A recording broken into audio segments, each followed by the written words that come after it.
Garde à vous.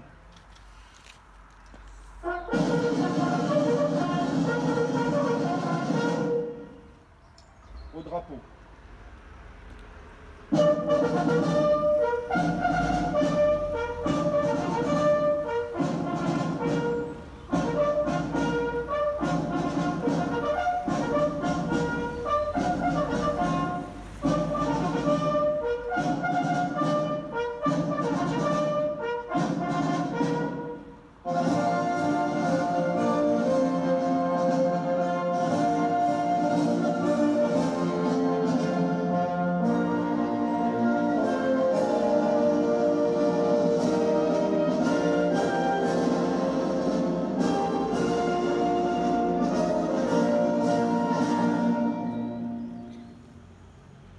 Repos. Garde à vous.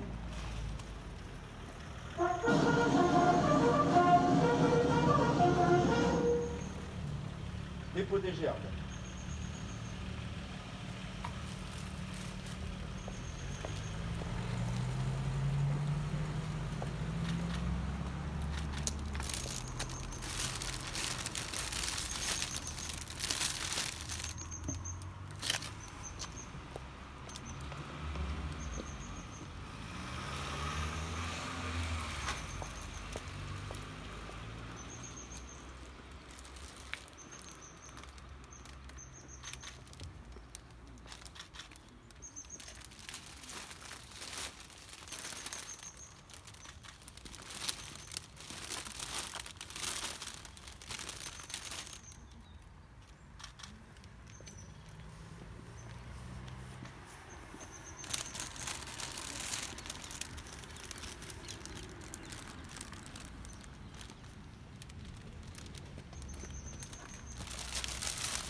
Alliot Victor, 38 ans. Mort pour la France. Bertrand Antoine, 39 ans. Mort pour la France. Bodinière Henri, 22 ans. Mort pour la France. Bocher Eugène, 36 ans. Mort pour la France. Boussard Edmond, 48 ans. Mort pour la France. Boule Lucien, 24 ans. Mort pour la France. Buchon Paul, 36 ans. Mort pour la France. Chambert Léon, 26 ans. Mort pour la France. Donne Léandre, 21 ans. Mort pour la France. Dos Robert, 24 ans. Mort pour la France. Évra Eugène, 42 ans. Mort pour la France. Follin Pierre, 26 ans. Mort pour la France. Ilion Julien, 39 ans. Mort pour la France. Hubert François, 31 ans. Mort pour la France. U Léon, 41 ans. Mort pour la France. Ivanovitch Pierre, 24 ans. Mort pour la France. Jarnaud Guillaume, 26 ans. Mort pour la France. Jouve Maurice, 24 ans. Mort pour la France. Jugé Albert, 21 ans. Mort pour la France.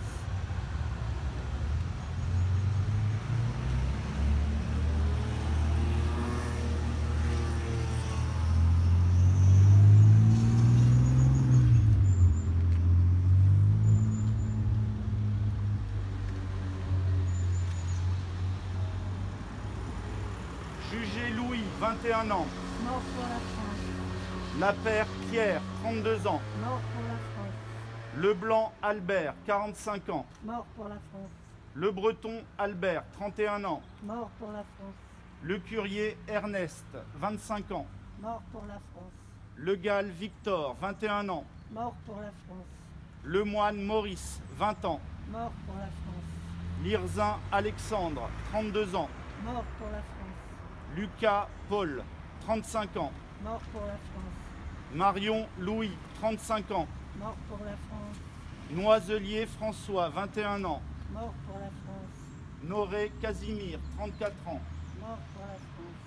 Fraisse Ernest, 33 ans. Mort pour la France. Renard Maurice, 21 ans. Mort pour la France. Tanguy Eugène, 21 ans. Mort pour la France. Tanguy Henri, 20 ans. Mort pour la France. Toutain Paul, 31 ans. Mort pour la France. Vercherin François, 28 ans. Mort pour la France. Vercherin Jean, 25 ans. Mort pour la France.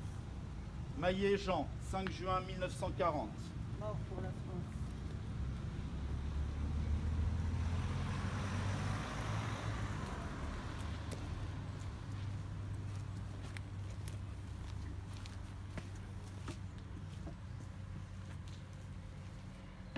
Comme le veut désormais le protocole de la cérémonie de commémoration du 11 novembre, nous allons honorer ensemble la mémoire des soldats français morts en opération lors des 12 derniers mois. Chef de bataillon Clément Frison-Roche, 5e régiment d'hélicoptères de combat, mort pour la France. Chef de bataillon Benjamin Gireux, 5e régiment d'hélicoptères de combat, mort pour la France. Chef d'escadron Nicolas Mégard, 5e régiment d'hélicoptères de combat, mort pour la France. Capitaine Pierre-Emmanuel Bockel, 5e régiment d'hélicoptères de combat, mort pour la France. Capitaine Alex Maurice, 5e régiment d'hélicoptères de combat, mort pour la France. Major Julien Carrette, 5e régiment d'hélicoptères de combat, mort pour la France. Maréchal des logis Romain Salle de Saint-Paul, 5e régiment d'hélicoptères de combat, mort pour la France. Chef d'escadron Romain Chaumel de Jarnieux, 4e régiment de chasseurs, mort pour la France. Adjudant Alexandre Protin, 4e régiment de chasseurs, mort pour la France. Maréchal des logis-chefs Valentin Duval, 4e régiment de chasseurs, mort pour la France. Maréchal des logis-chefs Antoine Serre, 4e régiment de chasseurs, mort pour la France. Adjudant Jérémy Lezy, 93e régiment d'artillerie de montagne, mort pour la France.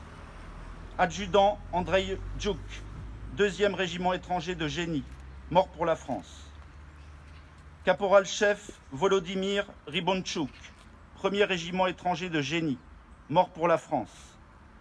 Brigadier-chef Dmitro Martiniouk, 1er régiment étranger de cavalerie, mort pour la France. Brigadier Kevin Clément, 1er régiment étranger de cavalerie, mort pour la France.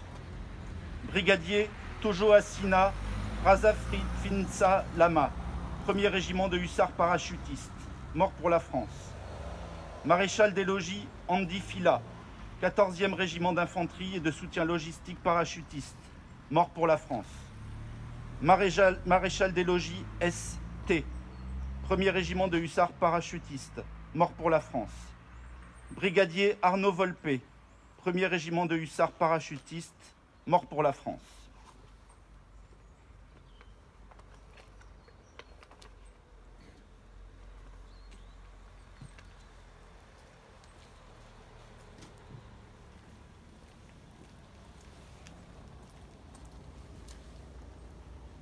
Aux morts.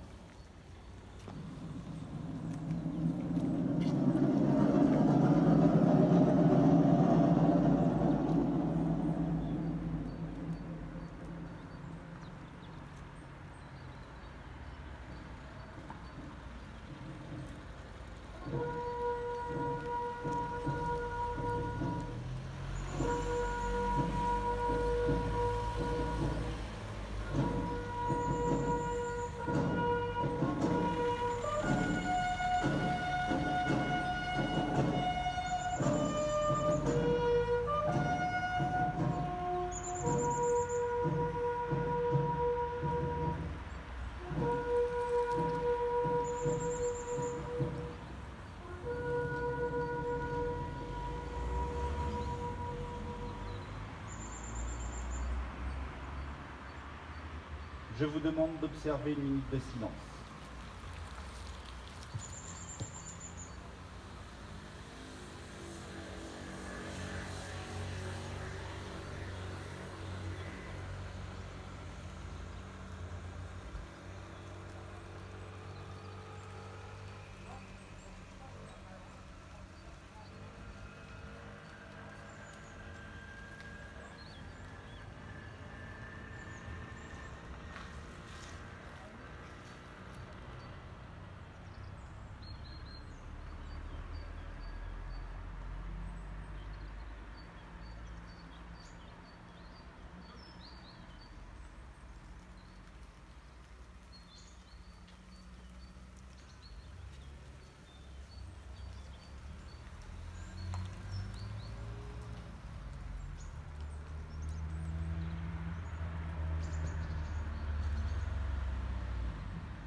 Journée nationale de commémoration de la victoire et de la paix, hommage à tous les morts pour la France.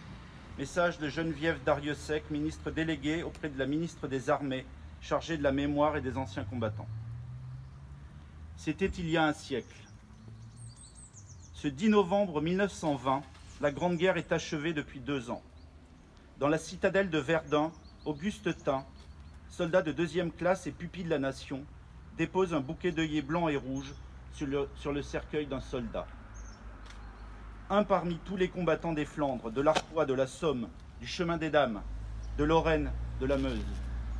Un de ces braves. Un des poilus qui participa à une interminable guerre. Un de ces Français qui œuvra à la tâche incommensurable de la victoire. Un parmi des milliers qui est devenu le soldat inconnu. Le 11 novembre 1920, le peuple de France l'accompagne solennellement sous les voûtes de l'Arc de Triomphe. La patrie, reconnaissante et unanime, s'incline respectueusement devant son cercueil, en saluant la mémoire de tous les soldats morts pour le drapeau tricolore. Quelques mois plus tard, il était inhumé. Depuis 1923, la flamme du souvenir veille nuit et jour sur la tombe. Chaque soir, elle est ravivée pour que jamais ne s'éteigne la mémoire. La sépulture du soldat inconnu est devenue le lieu du recueillement national et le tombeau symbolique de tous ceux qui donnent leur vie pour la France. Cet anonyme représente chacun de nos morts et tous nos morts en même temps. Cette mémoire vit également dans chacune de nos communes, dans chaque ville et village de France, dans chacun de nos monuments aux morts, dans chacun des cimetières, dans nos mémoires familiales. Elle vit dans l'œuvre de Maurice Genevoix, qui entre aujourd'hui au Panthéon. Le président de la République l'a souhaité en l'honneur du peuple de 14-18. Maurice Genevoix n'entre pas seul dans le temple de la nation. Il y entre en soldat des éparges, en écrivain et en porte-étendard de ceux de 14. Il y entre avec ses millions de frères d'armes, ceux dont il a immortalisé le souvenir, l'héroïsme et les souffrances. Il y entre avec toute la société, de la première ligne à l'arrière, mobilisée face à l'adversité et qui a tenu avec une admirable endurance. 8 millions de soldats combattirent sous les couleurs de notre drapeau. Aucun d'entre eux ne revint totalement indemne. Des centaines de milliers furent blessés dans leur chair comme dans leur âme. 1 400 000 tombèrent au champ d'honneur. Nous ne les oublions pas. Inlassablement, nous les honorons. Chaque 11 novembre, la nation rend également un hommage solennel à tous les morts pour la France, ceux d'hier et ceux d'aujourd'hui. Chaque année, nous rappelons leurs noms. Chaque 11 novembre est un moment d'unité nationale et de cohésion autour de ceux qui donnent leur vie pour la France, de ceux qui la servent avec dévouement et courage. En ces instants, au souvenir des événements passés et aux prises avec les épreuves de notre temps, nous nous rappelons que c'est tout un peuple uni et solidaire qui fit la guerre, qui la supporta et en triompha. J'appelle maintenant Madame Cogent à la tribune.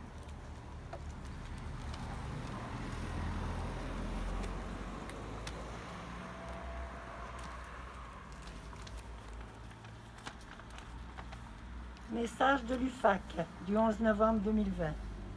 Il y a 102 ans, près de la gare de Rotonde, dans une clairière de la forêt de Compiègne, était signé l'armistice du 11 novembre 1918. Ainsi s'achevait, après 4 années de combats meurtriers, la Première Guerre mondiale. La France, victorieuse mais affaiblie, déplorait 1 400 000 morts, 740 000 invalides, 3 millions de blessés, des centaines de milliers de veuves et d'orphelins.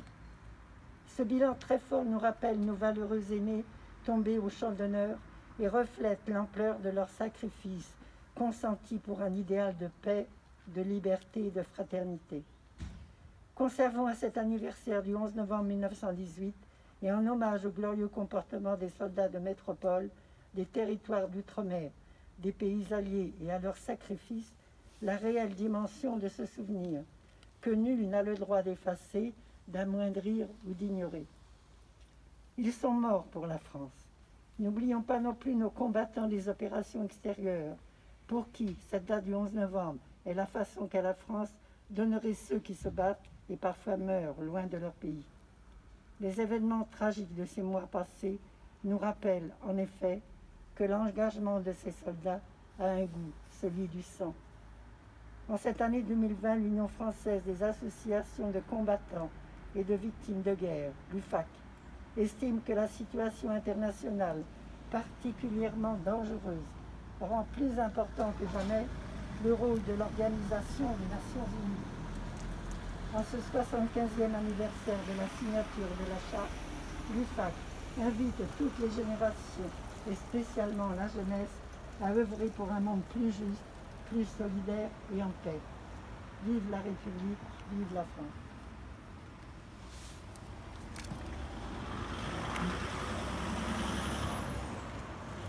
Madame Caudy.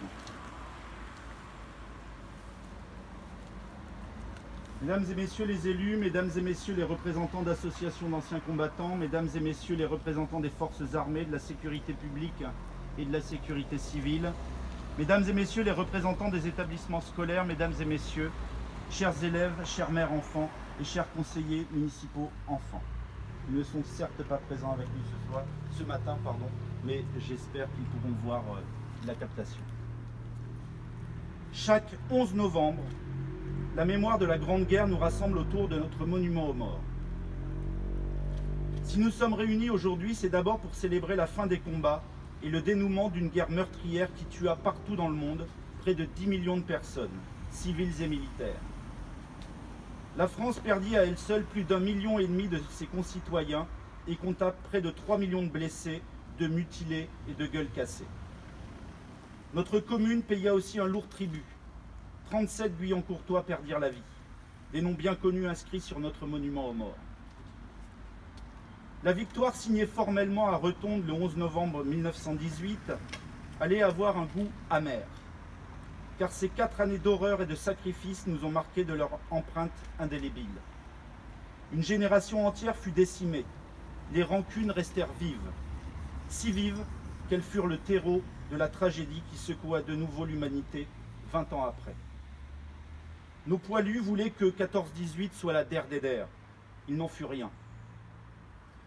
Au soir même de l'armistice, Georges Clémenceau aurait confié au général Mordac « Nous avons gagné la guerre et non sans peine. Maintenant, il va falloir gagner la paix. Et ce sera peut-être encore plus difficile. Difficile d'être plus lucide. S'il nous fallait tirer une leçon en nous recueillant chaque année au pied du monument aux morts, c'est bien que la paix n'est jamais acquise. Elle se protège en permanence. Le monde n'est pas moins belliqueux aujourd'hui, et aux combats d'hier font écho ceux d'aujourd'hui. Nombre de conflits en cours ou latents sont liés à des tensions bien connues. Captation des ressources, conflits de religion, lutte de territoire, terrorisme. Les ventes d'armes n'ont cessé d'augmenter ces dernières décennies. 12 milliards de balles sont produites chaque année, presque assez pour tuer 2 fois l'ensemble de la population mondiale. Notre pays continue de payer le prix du sang pour maintenir la paix dans certaines zones du monde. Ces 10 dernières années, 149 soldats français ont trouvé la mort en opération extérieure, en Afghanistan, au Mali, au Sahel. Le bilan est lourd. Cette commémoration est aussi l'occasion de leur rendre hommage et de nous souvenir de nos morts pour la France. Dans cet esprit, il n'est jamais inutile d'associer à la commémoration du 11 novembre les luttes quotidiennes pour combattre le racisme, la xénophobie, le communautarisme. Tous ces maux qui rongent de l'intérieur notre société. Ils sont les ferments de la haine et le ciment de notre désunion. En ce jour solennel, je souhaite que nous formulions ensemble un message de paix. J'en appelle à chacune et à chacun d'entre vous. À vous, représentants des anciens combattants qui œuvraient sans relâche pour entretenir et transmettre le souvenir de nos conflits. À vous, enseignants qui travaillez avec vos élèves pour que s'accomplisse notre devoir de mémoire. À vous, citoyens avertis, qui avez conscience de l'impérieuse nécessité de nous souvenir et de nous unir. À vous, jeunes Guyancourtois, qui aurez la responsabilité demain de protéger la paix. La paix n'est pas l'absence de guerre, c'est une vertu, un état d'esprit, une volonté de bienveillance, de confiance, de justice, rappelait Spinoza. Elle s'ancre au long cours pour que la solidarité s'impose partout comme une valeur universelle. À l'heure où les derniers témoins de la Grande Guerre ont disparu, il nous revient collectivement le devoir d'en être les acteurs. En ces temps d'instabilité, où la crise sanitaire nous oblige à limiter nos échanges avec autrui, où la crise sociale et économique fragilise des citoyens en perte de repères, rappelons-nous que c'est en travaillant à l'union des peuples que nous construirons un monde de paix, de prospérité et de solidarité. Je vous remercie.